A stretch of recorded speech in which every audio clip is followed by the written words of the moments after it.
Bienvenidas y bienvenidos a Espacio FIDOX, un programa organizado por Uchile TV junto al apoyo de FIDOX, que este año 2023 tiene su 27ª versión. También tenemos el apoyo del Centro Cultural Seina y del Centro Horta Alameda. En este espacio de diversos capítulos vamos a poder conversar con diversos realizadores y realizadoras del cine nacional e internacional, quienes nos hablarán sobre la investigación, la producción audiovisual y también sobre las creaciones y cómo son cada una de las piezas que se están exhibiendo este año en FIDOX. Para comenzar, queremos agradecer a toda la audiencia y al equipo de Uchile TV que hace posible este programa, y también vamos a conversar con Diego Soto, realizador audiovisual nacional, quien está participando de la competencia nacional con la película Muertes y Maravillas.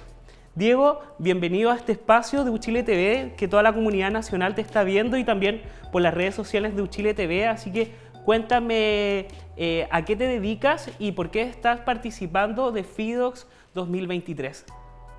Bueno, soy director y estoy presentando mi segunda película, mi segundo largometraje, que se llama Muertes y Maravillas, que es parte de la competencia nacional. ¿Cómo te vinculaste al mundo del cine para poder hoy en día ser parte de esta muestra que también tiene ribetes de internacional y te permite visibilizar tu trabajo? ¿Cómo me vinculé al mundo del cine? Estudié cine.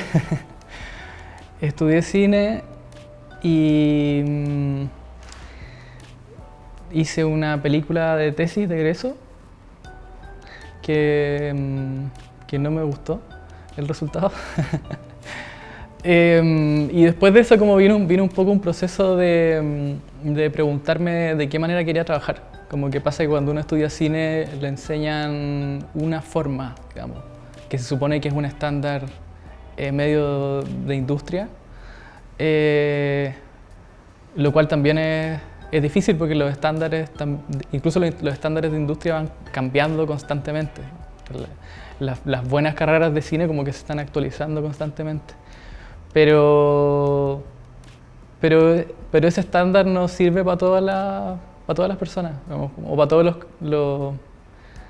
los caracteres, de este modo.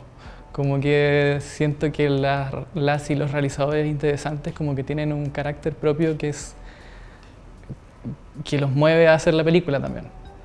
Entonces, en ese proceso hay que buscar una forma de trabajar que sea propia de uno. Y empecé a hacer películas de muy bajo presupuesto, sin fondos concursables, con amigos, digamos, que tenían un amigo que tiene cámara y que es un gran director de foto, que es Manu Lastélica, amigos que se ofrecían para hacer sonido, y protagonizadas por familiares, por amigues también. Entonces se armó un método como medio familiar. Entonces en mis dos películas actúa mi mamá, por ejemplo, mis papás o mamás de amigos. Y es como que está empezando a dar resultados, digamos. Como que mi primera película que se llama Un fuego lejano, la grabamos en Rancagua, que es de donde crecí, el 2016, logramos terminarla el 2019. Y tuvo un recorrido bien breve, como bien escueto. Estuvo como en un par de festivales que nos gustaban mucho, como en Transcinema y en un Work in Progress en Málaga. Pero luego como que acá en Chile sobre todo no encontramos muchos espacios para mostrarla. Pero seguimos trabajando de esa misma forma, ¿no? O sea, esta película está hecha con medios bien parecidos a mi película anterior, con la diferencia de que esta, por algún motivo, como que ha logrado conectar más con la gente, me parece. He sentido también ese feedback, como que parece que a la gente le pasa algo con la película. ¿Y cómo ha sido la construcción de crear primero los relatos, las ideas que están en el libreto, me imagino, en tu cabeza, de llevarla a una ejecución, a un proceso de creación donde las ideas van cambiando, pero finalmente se materializan en una obra que hoy podemos ver en la sala de FIDOX? Sí, Bueno, algo que me aleja un poco como del paradigma del trabajo del cine de ficción, a pesar de que yo lo que hago sí lo considero ficción, es que no trabajo con un guión, digamos, o no por lo menos con un guión en el formato convencional. Trabajo, normalmente parto de personas reales y de espacios reales. Investigo, me involucro con esas personas, que en general son personas que ya conozco y que ya les tengo afecto. Y después empiezo a imaginarme una ficción a partir de sus vidas. Entonces hay una materia prima que son estas personas que al final son como lo fundamentales, como lo que no puede cambiar de la película. Y el resto, la ficción que va apareciendo, normalmente la escribo en un párrafo y me pongo a hacer un plan de rodaje. Entonces, para mí el plan de rodaje es lo fundamental, que es básicamente un itinerario de... tengo 7 días para hacer la película, que es normalmente lo que estas 2 películas han demorado. La primera la hicimos en 7 días y la segunda en 9. Y luego el plan de rodaje es saber a la casa de quién vamos a ir cada día. Grabo a las personas en sus casas, entonces... y la historia siempre parte de un punto como cotidiano, pero buscando ir escapándome de eso como hacia cosas más fantasiosas. Mi película anterior es sobre 2 tíos, una tía y un tío que administran un estacionamiento en el centro de Rancagua, y un día llega una señora a estacionar un auto y no va a buscarlo nunca. Que era una de las anécdotas que ellos me contaron cuando yo empecé a ir al estacionamiento y a entrevistarlo. Entonces me contaron que le había pasado, lo que a ellos les había pasado era que la señora había llegado como 2 días después, y les había dado una explicación. Pero en la película había que extremarlo, entonces esta persona no llegaba nunca a buscar el auto y ellos empezaban a tener una crisis matrimonial porque no sabían qué hacer con el auto. Y estas estrategias de tener historias reales pero llevarla a la ficción, ¿en qué momento encadenan en que no son documentales o no retratan idénticamente, sino que tienen un velo a través del ojo que tienes tú? Bueno, la narración es ficcional. A mí me parece que la narración siempre tiene un grado de ficción porque ordena el mundo, digamos. Y el mundo, las vidas de las personas no siguen una lógica narrativa, digamos. Las vidas de las personas son desordenadas, desastrosas, dispersas. Pero cuando uno arma una película, como que empieza a requerir un cierto orden, que ojalá sea el menos posible. Entonces, como yo lo veo, la ficción, lo que invento, me sirve para que las personas un poco bajen la guardia y puedan ser ellos mismos frente a la cámara. Y normalmente lo que me he dado cuenta que hago es como que la escena es una dinámica. Por ejemplo, la primera escena de Muertes y Maravillas, creo que puedo hablar de eso sin que sea spoiler porque es la primera escena. Son un grupo de adolescentes visitando a un amigo de ellos que está enfermo y se sientan a conversar con la mamá de él, y la mamá les dice que los jóvenes no saben de los problemas económicos, entonces le empieza a preguntar los precios de las cosas. Toda la escena es ella preguntándole, bueno, ¿cuánto cuesta 1 kilo de harina?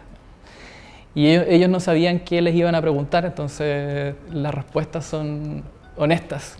Entonces, mi teoría haciendo la escena, y ahí es como lo documental, yo tenía una teoría de que ellos no iban a saber los precios de las cosas. Y de cierto modo eso construye un tipo de personaje, ¿cierto? Pero también podía pasar de que quizás sí lo sabían, digamos, o quizás uno de ellos lo sabía y otros no, digamos. Entonces ahí solo queda grabar la escena, que se graba en una pura toma, no se puede repetir, porque la dinámica solo como que se quema una vez, ¿no? Y luego el resto de la historia puede ir mutando en base a eso, ¿no? Como que tengo una hipótesis la pongo en práctica en la escena y eso implica que la película tiene que estar abierta a que cambie después. Claro, y en esa construcción, por ejemplo, elementos como la amistad o las tomas de el territorio de los barrios, ¿cómo van encadenando la historia? Bueno, en el caso de Muerte y Maravilla, efectivamente una película sobre la amistad, sobre un grupo de amigos adolescentes de Rancagua, que en la vida real son amigos. Y son amigos tienen entre 18 y 20 años, pero se conocían desde chicos, o sea, desde los 10 años. Había ahí un vínculo que no se podía ficcionar ni actuar, digamos. Me parece que hay ciertas cosas que... y tampoco se podía ocultar, ¿cachai? Como no podía hacerlos actuar de que no fueran amigos, ¿cachai? Como que me pasa mucho eso. Estoy limitado a que la persona y el personaje tienen que convivir en la película, ¿no? Y tienen que estar esos dos niveles, ¿cierto? Como que uno ve el personaje en medida que ya forma parte de una historia y tiene que contarse algo, le van pasando cosas en la ficción, pero al mismo tiempo está la persona. Y la persona es como los gestos que hace, las cosas que piensa, la manera en que reacciona ante las cosas que están pasando, que son en su mayoría auténticas. Claro. ¿Y qué pasa con el resultado ahora que lo ves con distancia porque quizás lo terminaste hace un tiempo, pero ya está en circulación, sobre todo en Fidox, donde convencionalmente la ficción no tenía espacio, pero hoy en día entra también en esta discusión y evaluación del público y de las curatorías que se realizan? Sí, bueno, me pasa que cada público es un poco distinto y eso es divertido igual. Yo no soy mucho de quedarme a ver la película junto al público, me pongo muy nervioso, pero he tenido que hacerlo un par de veces. Y, por ejemplo, la primera vez que esta película se mostró fue en Argentina, en el Bafisi. Y la gente se reía en algunas partes que eran para reírse y en otras partes que eran para reírse como que no cachaban el chiste. Y al final estaba como que fue una lectura muy emotiva de la película. Y hace poco la mostramos también en el Festival de Valdivia y la gente se rió muchísimo. En escenas que yo no sabía muy bien si se iban a reír o no, ese tipo de cosas. Creo que cada público es distinto y la función en cine como que tiene algo de eso también, como casi cercana al teatro. Todo en una sala de cine como que afecta también el visionado. Uno piensa que la película es como algo que ya está hecho y que funciona de cierto modo, como un mecanismo que uno lo echa a andar, pero con las audiencias uno se da cuenta que es como una orgánica de la película y que la película muta. Y ahí uno se da cuenta que en realidad es el público el que hace la película. Y a propósito de eso, ¿cómo trabajas para que tu obra, por ejemplo, llegue a onda media o a plataformas o entre a distribuidoras internacionales? ¿Tienes alguna estrategia ahí profesionalmente? También estás indagando, ¿no? Sí, mira, como que he tenido un poco que obligarme a ser productor también. Un poco como te contaba el método de trabajo, yo en rodaje soy director, productor, asistente de dirección, en algunos casos asistente de vestuario, en algunos casos sonidista. Y nos repartimos esos roles con, por ejemplo, Manu, que es director de fotografía, también es productor, también es asistente de dirección, es director de arte también, ¿cachai? Por necesidad, en verdad, no por... Y también por la necesidad, sobre todo, de mantener el equipo chiquitito. Y en ese proceso también me he tenido que enfrentar un poco como al trabajo de la distribución, pero ojalá lo menos posible. O sea, afortunadamente ahora trabajamos con una distribuidora que se llama Santiago Independiente, que nos ha ayudado con los festivales y con otras instancias que sirven de intermediario en ese sentido. Yo creo que igual el trabajo creativo o creador hay que mantenerlo un poco resguardado de las expectativas futuras. Creo que hay que hacer la película por la película y no estar pensando en el recorrido antes, ¿cachai? ¿Y cómo te inspiras para poder permear los relatos? Películas, libros, videos, música, hechos políticos. También hay una construcción en paralelo que te va como aireando las ideas. Sí, o sea, me pasa que, bueno, en primer término me inspira la gente, digamos, la gente que conozco. Su personalidad, su forma de ser.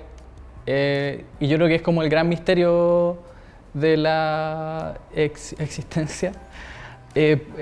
Son las personas. Como que siento que yo, por ejemplo, no podría inventar un personaje de cero. Como que ese talento que tiene la gente que escribe guiones de ficción, yo carezco totalmente. O los novelistas, por ejemplo. En el caso de Muertes y Maravillas, cuando decidí el tema, ponte tú, conversando con un amigo me recomendó que leyera Poeta chileno, de Alejandro Zambra, que fue una novela que me gustó mucho. Es la historia de un padrastro que quiere ser poeta y que luego sale de la vida de esa familia y su hijastro, con el que pierde contacto, después termina dedicándose a la poesía. Eso es lo que recuerdo también, no soy tan bueno para las tramas. Y entonces esa novela, sí, pues esa novela la leí durante el proceso, como que también como que si empiezo a pensar como, no trabajo tanto como con referentes, o trato que los referentes siempre no sean como cosas directas, no es como, ya, ese plano hagámoslo, ¿cachai? Sino como, hay como una sensación de esta película, o de este libro, ¿cachai? Que tienen que ver. Me acuerdo que hice una carpeta de Drive para compartirla con el equipo, que tenía una subcarpeta que se llamaba Películas Hermanas de Muertes y Maravillas. Y había una selección bien como variada. Una era la primera película de Andrew Buchalski, que se llama Funny Jaja. Y que Buchalski es de un movimiento gringo que se llama Mumblecore, que como que también películas muy independientes de bajo presupuesto, hechas en video, que se caracterizaban porque los personajes, se llaman Mumblecore porque los personajes murmuraban, no se les entendía bien lo que decían. Entonces como que empezaron a incorporar una nueva forma de hablar, como la manera en que hablaban los millennials, empezó a aparecer en las películas gringas y como que cambió un poco el esquema.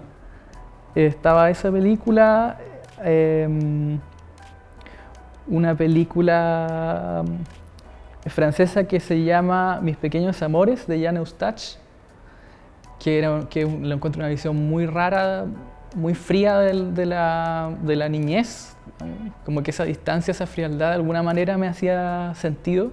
Algo ahí, sí, me imagino por los relatos que cuentas. Estamos llegando al final de este espacio. Se ha hecho muy corto, no notamos nada el tiempo. Para cerrar, quisiera que invitaras a la comunidad a conocer tu trabajo. Quizás hay un portal, red social, alguna sala específica. Pronto vas a estar circulando en otros festivales. Así que déjale un saludo a la comunidad y de paso también invitamos a todos y a todas a ver Uchile TV en Espacios Fidox, donde vamos a conocer sobre el mundo del cine y los creadores locales. Así que los dejamos con Diego Soto, que está participando en Fidox 2023 y agradecemos a todos su compañía. Bueno, sí, invitarles a que vean Muertes y Maravillas. Es una película producida por Las Noches Cine. Nos pueden encontrar en Instagram como @lasnochescine. Y también, bueno, mi Instagram, que es que puede un Diego. Lo dejo porque también ahí difundo cosas que tienen que ver con esto. Y ojalá puedan ver la película. Creo que es una película, o por lo menos me han dicho que es una película bien como acogedora. Se van a reír, se van a emocionar. Y quizá van a encontrar como elementos que tengan que ver con ustedes, como de sus vidas. O quizá no sé. Pero veanla. Gracias. Esa fue la entrevista con Diego Soto en Espacios Fidox. No se olviden de seguir esta edición y las próximas por nuestras redes sociales y también seguir las páginas de Fidox, donde pueden enterarse cada año de las curatorias, las películas que pueden ver también quizás en su casa a través de alguna aplicación o red social. Así que nos vemos en una próxima oportunidad. Agradecemos a todo el equipo de Uchile TV, de Fidox, de Seina, del Centro Cultural Arte Alameda y también, por supuesto, a todas las personas que hacen posible este proyecto. Mi nombre es Francisco Vergara y hasta una próxima ocasión de Espacios Fidox.